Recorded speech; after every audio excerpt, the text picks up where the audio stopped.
Olá. A variação dos custos médico-hospitalares apurada pelo Instituto de Estudos de Saúde Suplementar aumentou em 27,7% entre setembro de 2020 e setembro de 2021. Isso representa um recorde histórico. Como este fato pode impactar na economia como um todo? Este é o tema de nossa conversa com José Sequim, superintendente executivo do Instituto de Estudos de Saúde Suplementar. Sequim, vamos começar essa conversa falando um pouco sobre o que é esta variação do custo médico hospitalares. O que é este indicador e como ele é aferido? Muito obrigado, muito prazer estar com você, Maurício, com todos os seus espectadores. Esse indicador mede o quanto aumentou ou diminuiu a despesa média per capita da operadora com seus beneficiários. É isso que faz a VCMH. Se a despesa médica per capita dos beneficiários, por exemplo, era 100 num ano e no ano seguinte foi para 120, o aumento foi de 20%. A gente diz que a VCMH, a variação do custo médico hospitalar daquele ano para esse, foi de 20%. Você quer saber também como ele é aferido? Ele é aferido da seguinte forma: somam-se todas as despesas com assistência à saúde de um determinado ano e se divide pelo número de beneficiários daquele ano que podiam estar utilizando o plano, ou seja, que já tinham cumprido as carências. Faça a mesma coisa para o ano seguinte. A gente divide o resultado do ano seguinte pelo resultado do ano anterior, e isso dá exatamente a variação da despesa média per capita dos beneficiários. Agora tem que ter dois cuidados aqui. Primeiro, esta variação pode ser afetada por mudança na composição do tipo de plano. Crescem mais, por exemplo, os mais caros, ou os mais baratos, etc. Então, para evitar esses efeitos espúrios, a gente agrupa os planos em 4 grandes padrões: um básico, intermediário, superior e executivo. Com isso, a gente reduz os efeitos espúrios. Também, para que a coisa fique mais clara, a gente agrupa as despesas em 5 grupos de despesas. Consultas médicas, que é um tipo; exames, que é um outro tipo; internações, que pesam muito na despesa; terapias e tudo aquilo que não é classificado em nenhum desses 4, que entra nos outros. É isso que é a VCMH, esta é a forma de cálculo que a gente adotou aqui no IES, lá atrás, em 2007, quando iniciamos essa iniciativa. Temos aí, portanto, hoje já mais de uma década de funcionamento. Eu acho que é um indicador que se solidificou.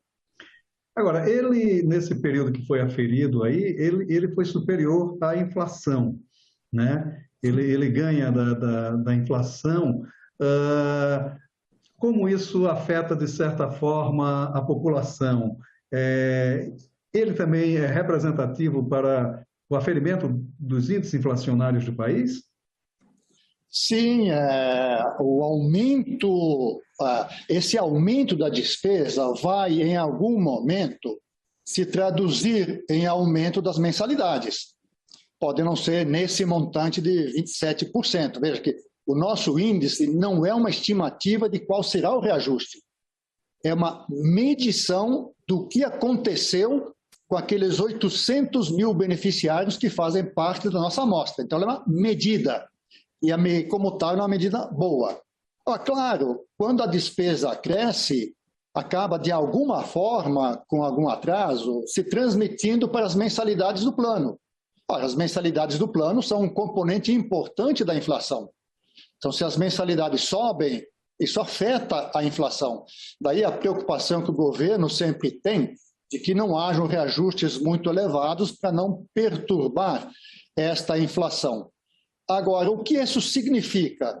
Em algum momento, isso significa, na medida que repasse para as mensalidades, significa maior dificuldade das empresas e das pessoas para pagarem seus planos de saúde.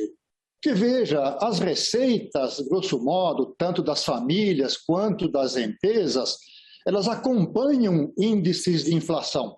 Alguns pouco mais, pouco menos, mas em média eles seguem os índices de inflação. Agora, se uma despesa da família ou da empresa cresce muito mais do que a inflação, essa família e essa empresa terá dificulddes crescentes para pagar o plano, para manter o plano. Eu volto então a dizer, VCMH mede com precisão como variou a despesa desse conjunto de 800 mil beneficiários de planos individuais, que representam 10% de todos os planos individuais. É, portanto, um bom indicador do que aconteceu com a variação da despesa dos planos individuais.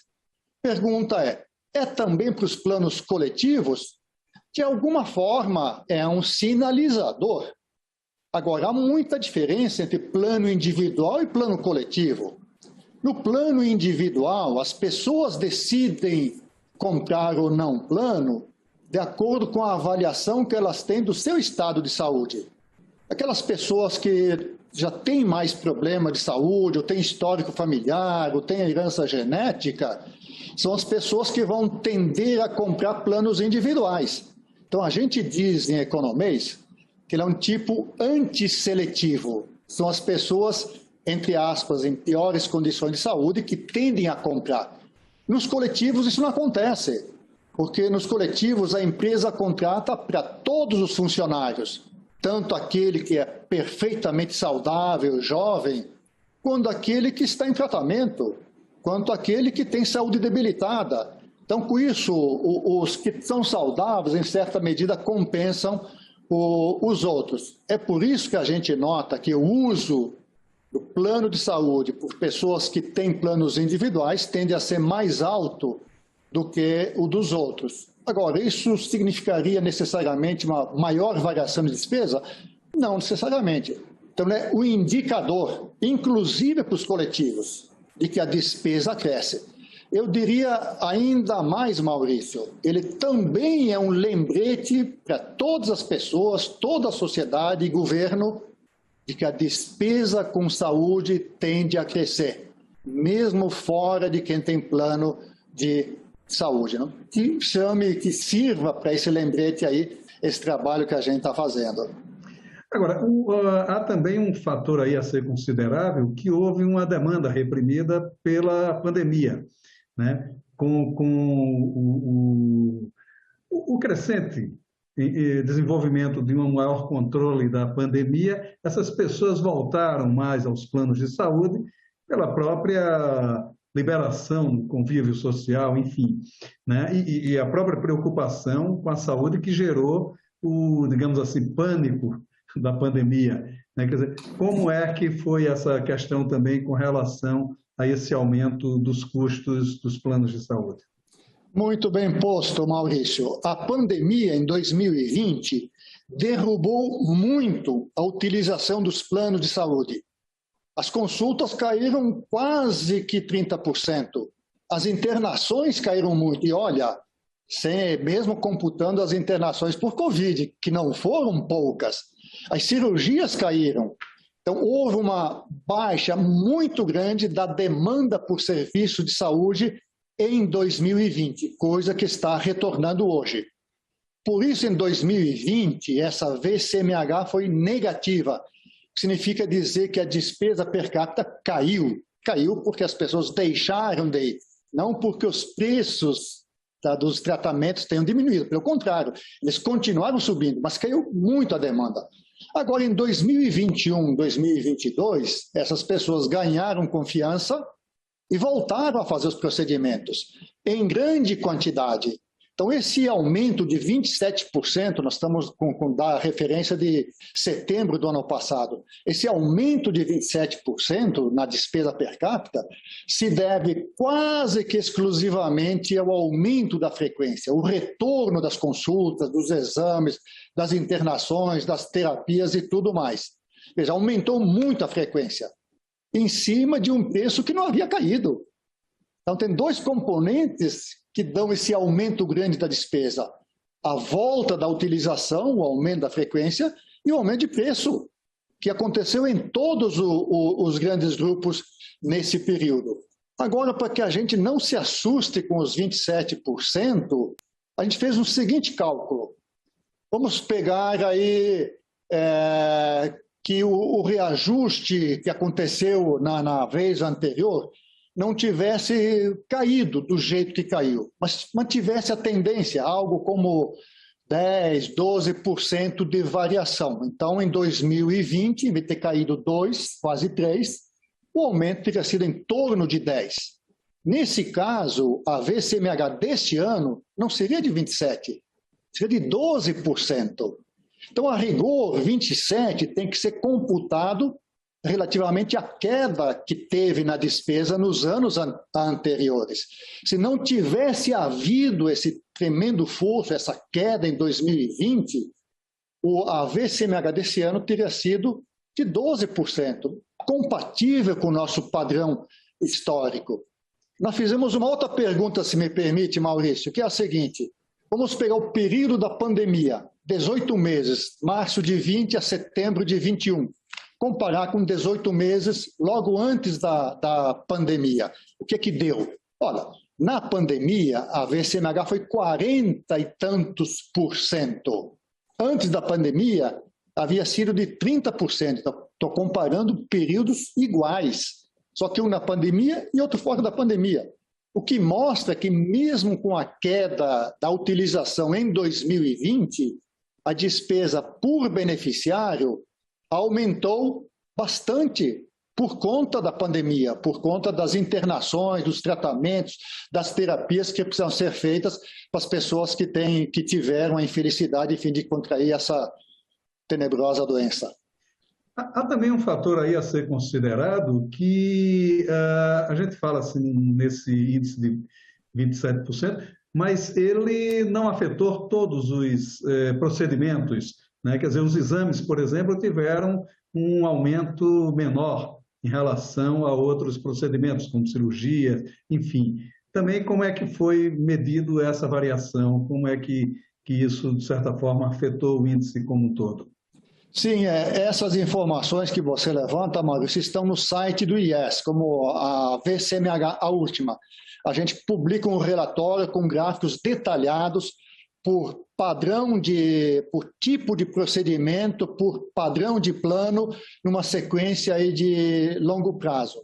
O que a gente constatou, olhando esses gráficos, então é uma inspeção visual, é que, primeiro, o custo unitário, o preço unitário dos diferentes tipos de procedimentos aumentou em todos os 4 grandes grupos de procedimentos, exceto num deles que, durante um brevíssimo período, o custo unitário caiu um pouco. A frequência foi a que caiu muito, muito. As pessoas deixaram, por medo, por vários motivos, de ir aos estabelecimentos de saúde, médicos, internações, inclusive deixaram de fazer coisas que não podiam ter deixado de fazer. Uma pessoa que está com câncer, o câncer não espera. O câncer não tomou conhecimento que tinha uma pandemia aí pela frente. A pessoa não podia e não devia ter deixado de ir ao hospital. Quem está com problema aí de ter um ataque cardíaco, não pode deixar de ir ao hospital. É pior ficar em casa do que o risco de contrair qualquer doença no hospital. Então, a gente observou uma sobremortalidade por conta de doenças coronarianas, por conta de câncer, pelo fato das pessoas não terem ido aos estabelecimentos de saúde. Mas, no fundo, somos humanos e o medo nos contagia a cada um de nós. Foi assim que aconteceu, enfim, nesse período aí desgraçado de pandemia. Esperamos que não retorne, embora tenhamos que estar preparados para possibilidades de outras pandemias daqui para frente. Agora, de certa forma, esse índice, ele afeta de alguma maneira o SUS, o Sistema Único de Saúde? Ele, de qualquer forma, mapeia também, ou pelo menos ajuda a mapear os gastos do SUS e que isso poderia demandar mais recursos? Enfim, há alguma relação entre esses planos de saúde e o SUS? A relação assim direta do resultado, dos números medidos, não. Porque há grandes diferenças. Pessoa que paga um plano do bolso, ela não renuncia ao SUS. Ela continua tendo direito perfeito de se utilizar e de se valer do SUS, mas obviamente ela vai no sistema privado. Quando ela procura no sistema privado, ela quer atenção rápida e imediata. Ela não espera, não quer esperar. Então, por isso que a despesa nos planos privados responde imediatamente às questões de mudanças de epidemiologia que tem na sociedade. Já no público, o público tem uma limitação orçamentária. Ele faz o que o orçamento permite que faça. Se o orçamento não é ajustado durante o período de pandemia para levar em conta a maior procura, o que acontece é limitações no atendimento. Filas que incumpridam, o atendimento que não chega em tempo. Então, é isso que a gente tem que um pouco prestar atenção e olhar. São dois sistemas bem diferentes. Na saúde suplementar, quem tem plano, o atendimento tem que ser rápido. A agência reguladora estabelece prazos para atendimento. No público, depende de vaga, depende do hospital ter capacidade, depende de ter um médico disponível, de ter o laboratório. Quando a pessoa tem acesso, ela tem um bom atendimento no público, tão bom quanto no privado. O problema é o acesso, que é muito mais demorado. Enquanto no público o acesso tem que ser rápido e imediato, no privado, né, no suplementar, no público depende de ter vaga, depende de filas. Às vezes há filas que são longas, não ouso nem dizer aqui o quanto, né? Pelas limitações orçamentárias que o governo tem, não é necessariamente por má vontade, não, é limitações realmente econômicas no atendimento. Não há dinheiro suficiente, ou melhor, o governo não aloca, ou não tem condições de alocar dinheiro suficiente para dar uma atenção rápida, expedita a todos que precisam. Daí as filas no sistema público. No sistema privado, fila não é um problema, pelo menos não se tem reclamações de filas. Tem-se outros tipos, mas não de filas de incapacidade de atendimento. Uma outra questão que se apresenta também é de que maneira pode haver um controle sobre esses gastos, né? Porque a saúde é uma atividade que demanda muito recursos, né? Pela própria natureza dela, mas há como, de certa forma, minorar esses gastos ou pelo menos controlá-los para que não incida no aumento do preço dos planos de saúde? Olha, essa é uma questão bastante complexa, porque as pessoas não escolhem ficar doentes. A doença acontece, aparece na vida das pessoas. E as pessoas querem um atendimento rápido, assim que a doença aconteça. Na pandemia, o comportamento mudou, porque as pessoas ficaram com receio de contrair doença grave para a qual não se tinha ainda medicação, conhecimento e, portanto, deixaram de fazer procedimentos que precisavam ter feitos, com um agravamento da sua saúde. Então, isso não é algo que se controla, que se tenha jeito de dizer, olha, não vá. As pessoas simplesmente adoecem. Acontece desse jeito aí. Então, não há controle de gastos na área privada. Na área pública, você sabe, o governo faz, o SUS faz, o que a dotação orçamentária permite que se faça. Não muito mais do que isso. É bem verdade que durante aí a pandemia, nos meses iniciais, o governo relaxou no seguinte sentido, não que ele se tornou menos cuidadoso, mas os critérios que eram muito rígidos foram flexibilizados para que as pessoas pudessem ter atendimento. E as pessoas foram atendidas. Agora, as pessoas, por receio de se contaminarem com essa doença que era tida como muito grave para muita gente, preferiram não ir, ficar em casa. e muitos casos foram agravados por conta de não buscar o atendimento em tempo. A gente espera que, enfim, a gente esteja nos momentos finais dessa pandemia, que ela deixe lições conosco e um alerta. Precisamos estar preparados para outras eventualidades de pandemias desse tipo, porque a gente não sabe o que vai acontecer no dia de amanhã. Especialmente o avanço que a sociedade humana tem sobre a natureza pode deslanchar epidemias que a gente não conhece hoje, como foi o caso desta doença lá atrás, há 2 anos atrás, não conhecida, não se tinha remédios, muita gente infectada acabava falecendo. Hoje, 2 anos depois, já se tem um melhor controle sobre esta situação. Então, esperemos que, enfim, embora possíveis, que não se repitam. Sabendo que são possíveis, precisamos estar preparados para elas. Né? E até porque houve também um outro fenômeno nisso tudo, porque com esse medo de ir aos postos de saúde, aí as unidades de saúde, houve um certo relaxamento com os processos de vacinação, que sempre foi exemplo no país, o que demandou quase que a volta de algumas outras doenças, né? Agora, a questão do investimento em saúde, a saúde ainda demanda muito recurso. Por que esses tratamentos médicos ainda são relativamente caros? Eu acho que há uma explicação relativamente fácil de se entender. Nos setores industriais como um todo, normalmente as tecnologias vêm para tornar os procedimentos mais baratos, para ampliar a capacidade de produção com custos menores. Isso porque você tem muita mecanização, etc, etc, etc. Na medicina, funciona o conhecimento humano. Você tem que ter intervenção do médico. A tecnologia também muda na medicina, mas não com a mesma rapidez, ou melhor dito, ela muda com muita rapidez, sim, mas ela não tem o efeito de reduzir despesas.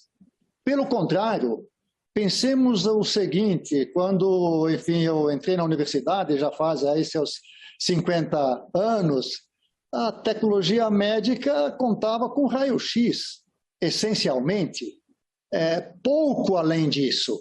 Então, o diagnóstico dependia de você ter uma imagem de raio-x. Hoje, você tem raio-x, você tem ultrassom, você tem o PET scan, você tem um monte de outros tipos de diagnósticos. Ou seja, cada um desses que veio e entrou para aumentar nosso bem-estar, curar nossas doenças, ele veio em adição aos antigos. Ele não veio substituindo. Então, as pessoas hoje fazem o raio-x, mas também fazem uma tomografia, também fazem uma ressonância, também fazem ultrassom, também fazem o PET scan. Todos eles com indicações próprias e adequadas.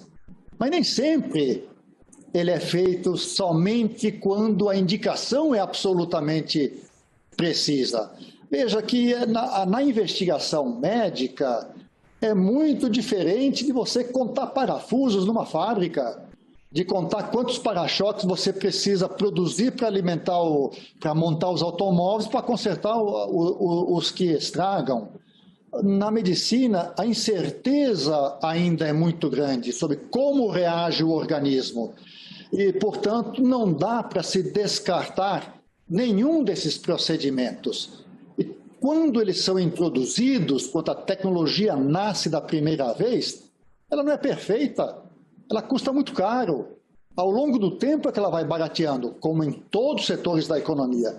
Só que antes dos efeitos da modernização e do barateamento se fazerem sentir nas despesas com saúde, você tem uma inovação, tem uma nova medicação. Pense só nessas medicações aí para trato de crianças que têm problemas de nascimento, que custam uma fortuna. Quando eu falo fortuna, se fala em alguns milhões de reais para tratar uma criança. Veja, então, que a tecnologia que facilita nossas vidas, nos dá expectativa, aumenta a chance de cura, prolonga a nossa vida, ela tem custos muito altos. É difícil de perceber isso, até mesmo entre gente letrada, acadêmicos, etc., porque a primeira coisa que vem à mente é que a tecnologia barateia. Não é assim na saúde, dado o ritmo intenso com que a tecnologia vem sendo desenvolvida e incorporada no sistema de saúde. Graças a Deus, né? Graças a Deus, tivemos uma doença grave, a gente tem maiores chances de ser curado. A gente vai ter que pagar por isso, mas temos maiores chances de ser curados, né? E graças a essa tecnologia é que já se diz que a geração de centenários já está aí nas ruas, né? Porque o aumento da qualidade de vida acarreta na longevidade. Maurício, tem uma breve historinha para te contar. A rainha Elizabeth, que está lá com seus 94 anos, ela resolvia mandar uma cartinha para cada britânico que completasse 100 anos de idade. Até que chegou o dia que, se ela usasse as 24 horas para escrever cartinhas para quem completasse 100 anos, não tinha mais tempo. Ou seja, o número de centenários aumentou e muito, e vai continuar aumentando. A gente que diga que daqui a pouco, de fato, metade da população vai chegar e passar os 100 anos de idade. Tomara que seja verdade. Tomara. Doutor Zequim, muito obrigado pela sua participação aqui no Cidadania. Muito obrigado a você, Maurício, e a todos os seus ouvintes. Se você quiser rever esta ou outra entrevista do Cidadania, é só acessar a página do Senado na internet, senado.leg.br/TV, ou o canal da TV Senado no YouTube. Muito obrigado pela sua audiência e até o nosso próximo Cidadania.